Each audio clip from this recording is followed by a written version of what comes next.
There's a difference in the way I see myself when I consider myself to be a guest as opposed to a consumer. And a big part of my thinking when it comes to travel and conscious travel is just the current state of travel as a product. Hello, hello, hello. So today we are in Como. We arrived yesterday, which was a Saturday. Got in relatively late on the Saturday. Plan for the week. So Como is situated around the Lake Como area. There are a couple of spots they say you have to get to. So Como village is where we're in. But then you also have Verena and Bellagio. Bellagio is one spot everyone says you absolutely have to get to if you're around here. So I've been telling people I'm going to Lake Como. Actually, I'm in the Como village. We haven't got a rigid plan, but we have a couple of places we want to get to. So Bellagio is the ultimate location we want to land in at some point through the week. We want to go back to Milan at some point. We landed in Milan and drove to Como. It generally tends to be the best way to get here. It could be anywhere between 45 minutes and an hour. We want to spend a day in Milan. The other thing we want to do is spend some time in Como village itself. So I think we'll do that this evening once we've recovered from travel, but we might do that again through the course of the week. From what I understand, it's a charming little village and it's one of these places that you want to visit. So Como is situated relatively close to the Swiss border. It's about half an hour to the Swiss border. So we've never been to Switzerland before, so I thought actually it might be worth doing a day there. There is a town we want to see and we hear is worth going to called Lugano. From the pictures and images I've seen, it looks like a pretty nice city.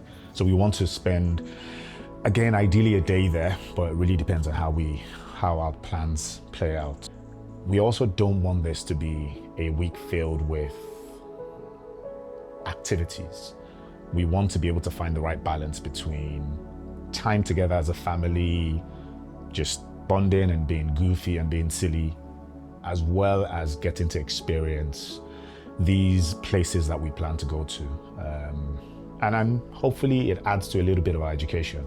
We'll learn along the way and share as much information as is necessary, or certainly as we can. So wish us luck.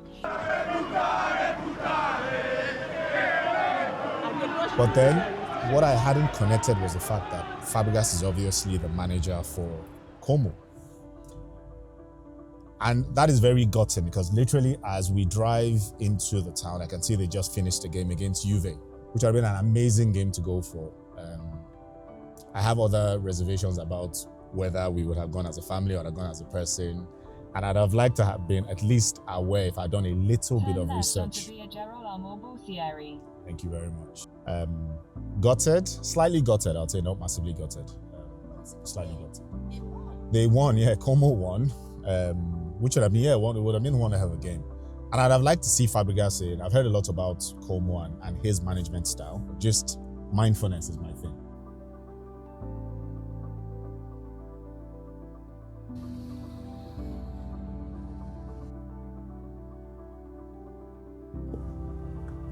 One of my weaknesses as a photographer is constantly looking at things through the lens of what can I take a picture of. Funny enough, in focusing on the environment, it disconnects me from it.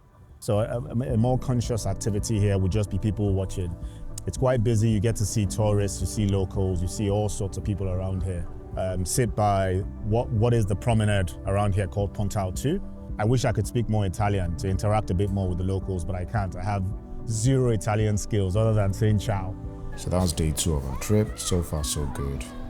I'll describe Como as a compact, easygoing city with a mix of just everyday routines and like genuine lakeside charm. It's the kind of place where nothing really rushes, but everything feels comfortably connected.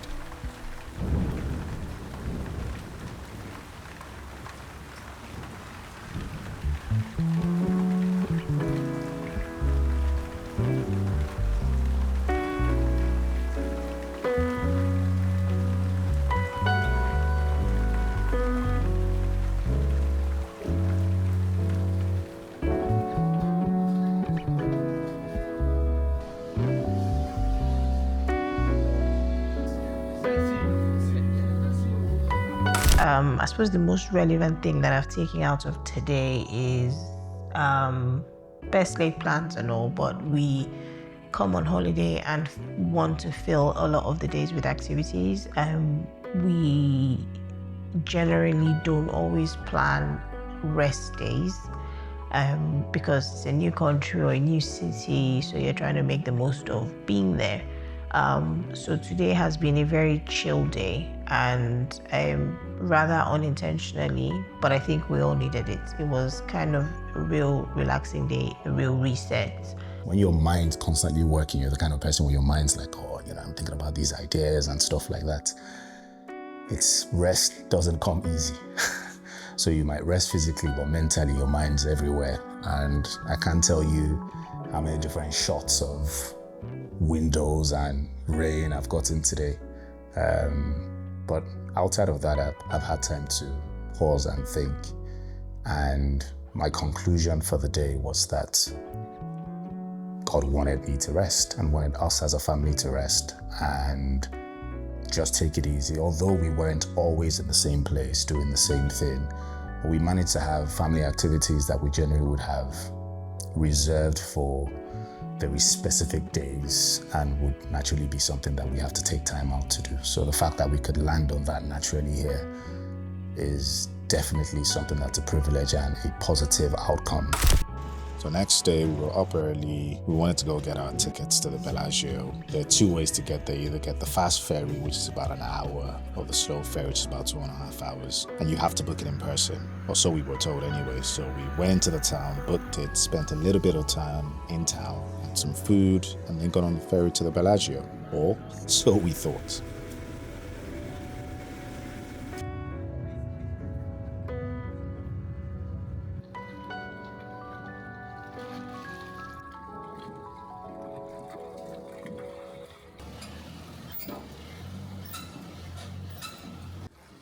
What we stumbled upon, though, was a town that embodied calmness, serenity, being one with nature, mindfulness, all of these things. And it had us, and had me questioning what I was trying to get out of this trip. It wasn't fancy, it wasn't lavish, but it just felt right.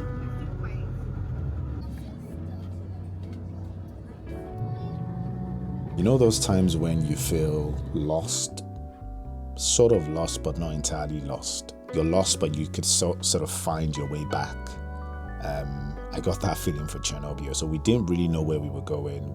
We hadn't done any research about the place, but we just liked the way it felt. Again, I hadn't actually done that in a while. Normally I'm on my way somewhere as opposed to just randomly walking and exploring.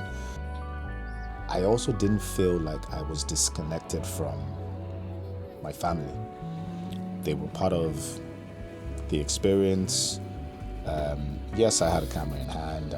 Maybe I had two.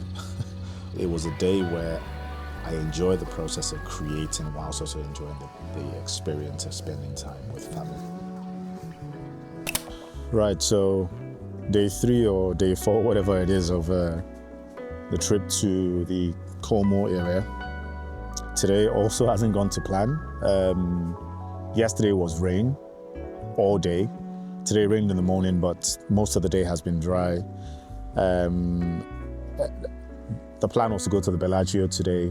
That didn't quite work out purely because in a rush we bought the wrong tickets. And to be honest, we probably should have planned that even better. But in doing that, we went to 2 little towns, Torno and Cernobbio. And they're really nice, quiet towns. And you could see why the wealthy pick some of these areas to have their homes. But it's been a nice day, an unexpectedly nice day. So we're taking it all in as we experience it. We hope to be closer to achieving our plans over the next few days because we're running out of days now. But yeah, it's still been a nice experience. And again, we just learn to be flexible as things come our way.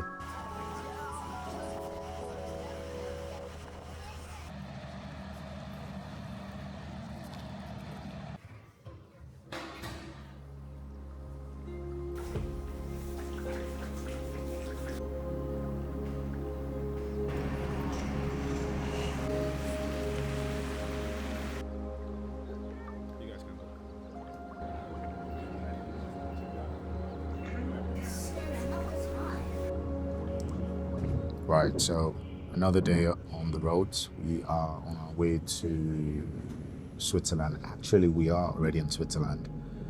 We got on the train from the Como San Giovanni station, and it's about a 38-minute train to Lugano, which is our final stop here. So we get two options.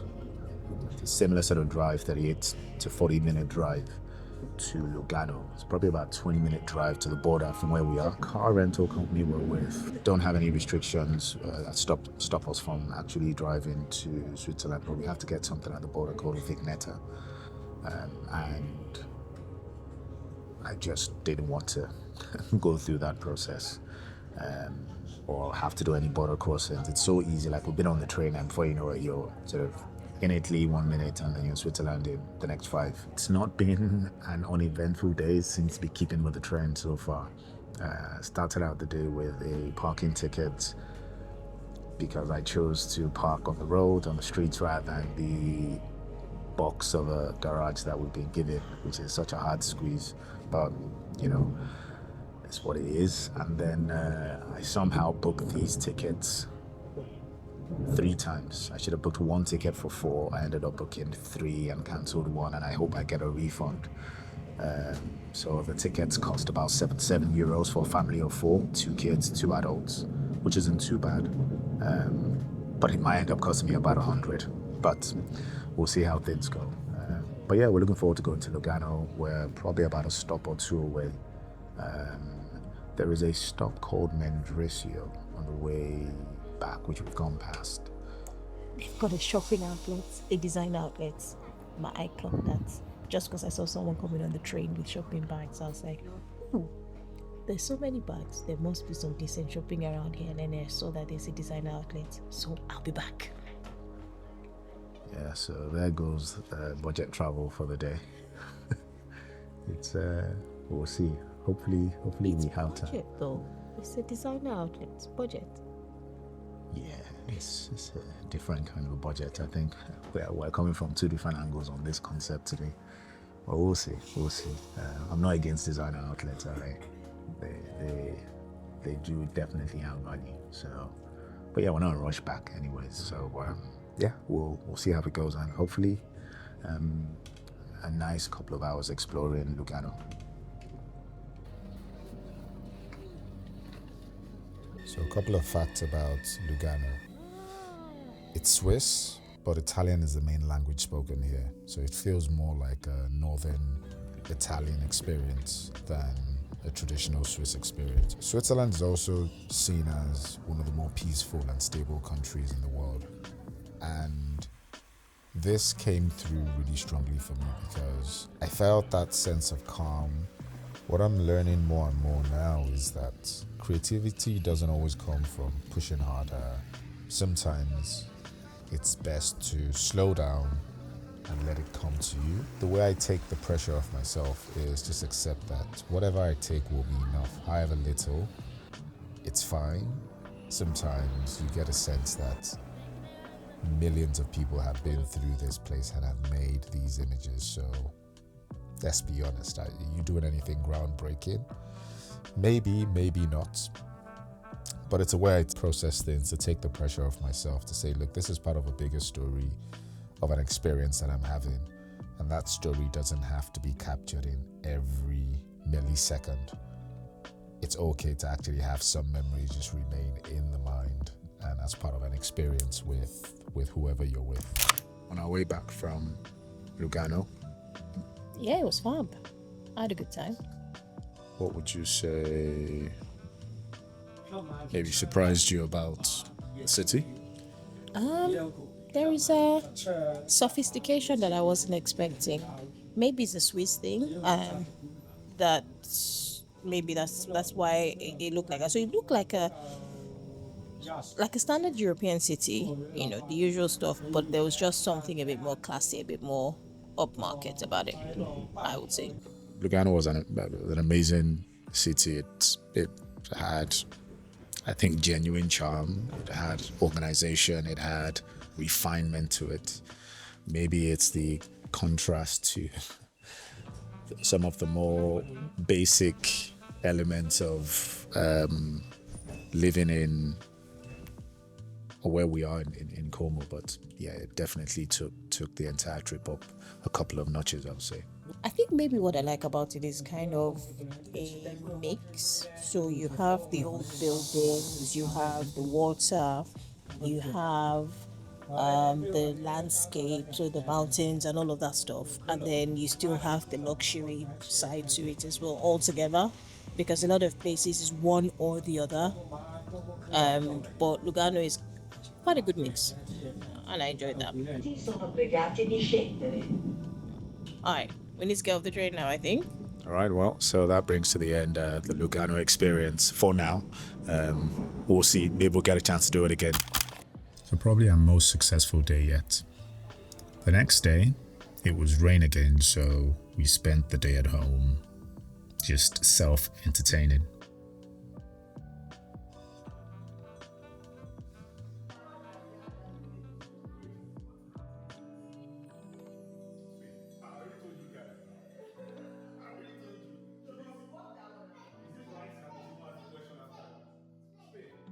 They say an idle mind is what? The devil's workshop. Well, so I got too idle. The sun had come out a little bit, so I thought, actually, what about I fly my drone, get some aerial footage, which in itself wasn't too bad. I'd looked at the rules to make sure I was doing this responsibly. However, a couple of things I would like to share with you. One, do not ever fly your drone from an indoor position where it doesn't have the opportunity to update its home point. Two, do not fly your drone without making sure it's logged in. You're logged in this case, to your DJI account. The reason for this is there's a 150-meter limit to how far the drone can fly. And when you combine the first and the second points, it's very easy to have your drone locked out of the immediate range you're in. So this is where it should have been. This is where effectively I was stuck. Luckily, I'd flown into the quieter part of where we were, so I was able to get the drone to land in a relatively quiet street, but I was really panicked. Once that was successfully navigated, we stepped out of the evening. Turns out Cernobbio is only about a 10-minute drive from the house, so we spent some time there. There's a little play area for kids, so we just spent the evening hanging around. Next day, remember that outlet stop on the way to Lugano? Yeah, we headed to Mendrisio.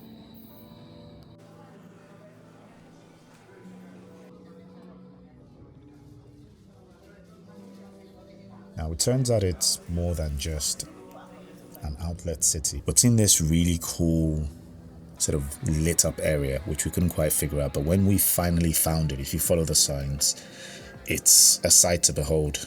It's just an architectural beauty. In there as well, there is this place called the Sense Gallery, where if you love lights and lighting effects, it's the most calming experience you could have. So we spent about 45 minutes there. It was an amazing experience. It was fun, it was relaxing, calming, and given this was the penultimate day, we thought actually definitely a different way to take it easy whilst experiencing the Swiss side of the border. And then headed back.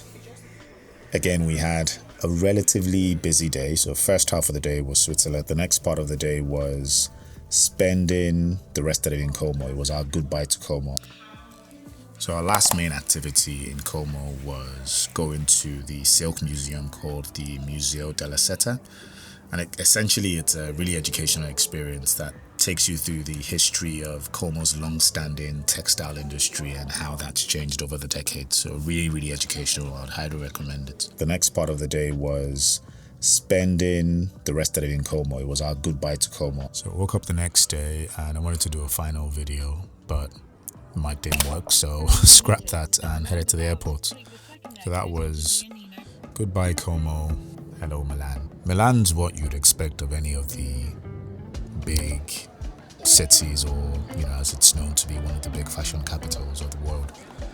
It was lively, it was heaving with people. This was a Saturday, but there's more than enough to do. So there's the Duomo Cathedral, the Duomo Museum, which we got as a pairing.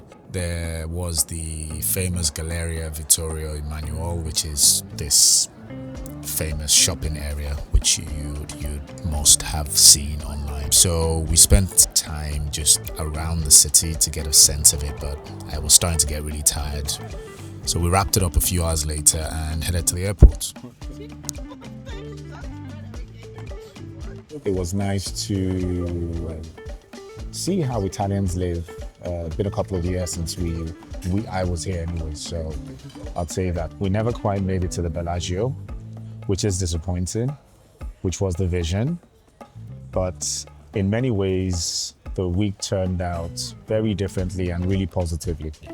So it's proof that you might not get always what you planned for, but there is always an opportunity to experience new things that still turn out to be exciting.